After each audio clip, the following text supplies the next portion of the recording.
Hi, ako si Cheska. Anak ako ng isang OFW. Meron akong sinulat para sa'yo, Ma.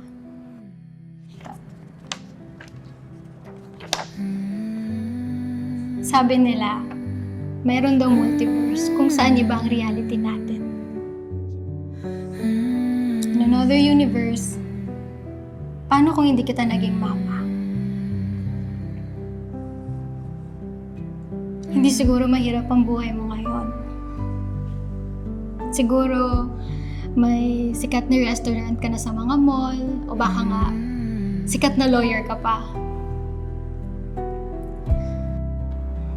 Sa ibang universe, baka mas masaya ka. Hindi ka siguro nagkukuskus ng kubeta sa Canada. Siguro, kasama ka sa mga family photo nung 7th at 18th birthday ko.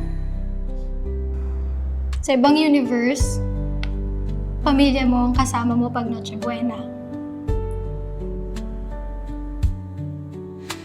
Gusto ko ma-imagine yung universe na may cake ka, special ka, at dahil birthday mo, pwede ka magpahinga.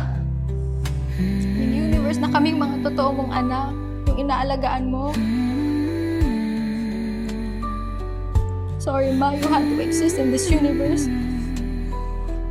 Kailangan mo tuloy ubusin ang sarili mo para sa akin.